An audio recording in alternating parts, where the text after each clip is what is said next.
Tistou of the Green Thumbs. Chapter 2. Introducing Tistou, his parents, and the shining house. Tistou's hair was fair and curly at the ends. Imagine sunbeams ending in little curls where they touch the ground. Tistou had wide blue eyes and fresh rosy cheeks. People kissed him a lot. Grown-ups, particularly those with wide black nostrils, wrinkles on their foreheads, and hair growing out of their ears, are always kissing rosy-cheeked little boys. They say the little boys like it, but that is another of their ready-made ideas. Really, of course, it's the grown-ups who like it, and the little rosy-cheeked boys are very kind indeed to give them so much pleasure. Everyone who saw Tistou exclaimed, "Oh, what a beautiful little boy!" But this did not make Tistou conceited. Beauty seemed to him a perfectly natural quality. He was always surprised that every man, woman, and child should not be as beautiful as were his parents and himself. For we must say at once that both Tistou's parents were very beautiful indeed. And it was from looking at them that Tistou had fallen into the way of thinking that it was quite normal to be beautiful, while ugliness seemed to him both exceptional and unjust. Tistou's father, who was called Mr. Father, had black hair brushed carefully smooth with brilliantine. He was very tall and very well dressed. He never had so much as a speck of dust on the collar of his coat, and he smelled of eau de cologne.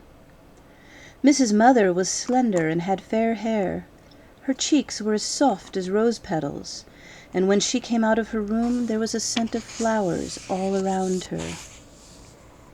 Tistou was really a very lucky boy, for not only had he Mr. Father and Mrs. Mother all to himself, but he had the advantages of their enormous fortune. For Mr. Father and Mrs. Mother, as you will already have guessed, were very rich indeed. They lived in a magnificent house, several stories high, with a flight of steps leading up to a veranda, a big staircase, a little staircase, high windows arranged in rows of 9, and turrets with pointed hats on them, while the whole thing was surrounded by a splendid garden. Every room in the house had such thick, soft carpets that you walked on them in perfect silence. They were splendid for playing hide-and-seek and for running on without slippers, though this was forbidden. Mrs. Mother would say, "Tistou, put on your slippers, you'll catch cold." But because of the thick carpets, Tistou never caught cold. There were also splendid, highly polished brass banisters to the big staircase. They were like a huge capital S with several humps. Starting somewhere at the top of the house, they seemed to plunge downward, like golden lightning, to the bearskin rug on the ground floor.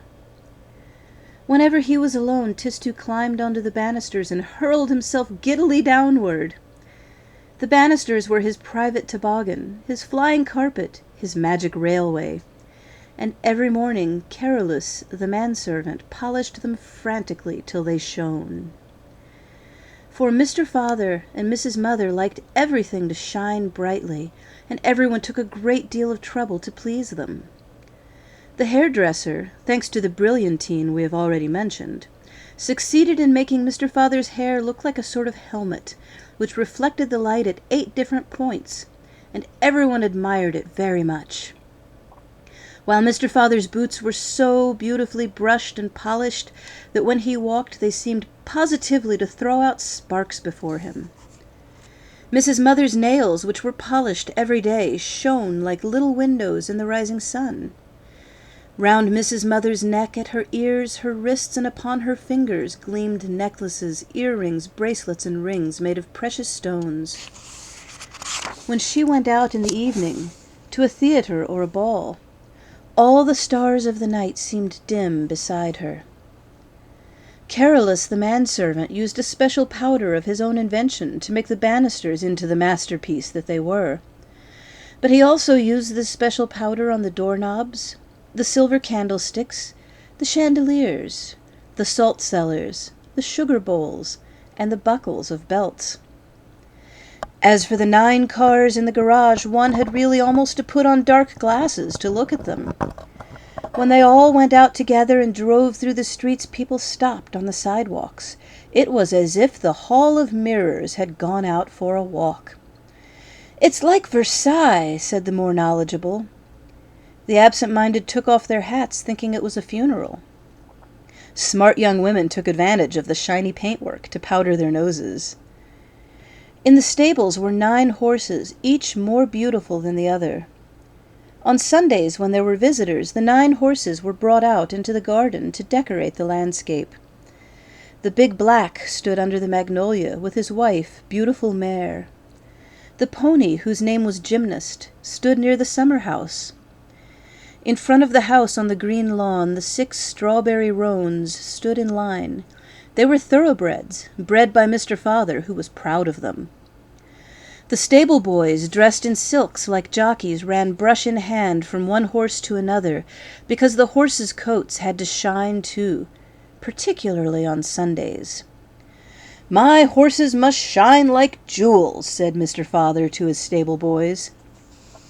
Fastidious though he was a kind man, so all obeyed him to the best of their ability. And the stable boys groomed the roan horses with such attention to the lie of each hair that their hindquarters looked like enormous rubies of exquisite cut, while their manes and tails were braided with silver paper. Tistou adored the horses. At night he often dreamed that he was sleeping among them on the pale straw of the stables. By day he was always going to visit them. Whenever he ate a piece of chocolate, he put the silver paper carefully aside and gave it to the stable boy in charge of his pony, Gymnast. For he loved Gymnast more than all the other horses. And this was quite natural, because Tistou and the pony were just about the same height. And so, living in the shining house with his scintillating father and his mother, who was a nosegay in herself, among beautiful trees, exquisite cars, and lovely horses, Tistou was a very happy little boy.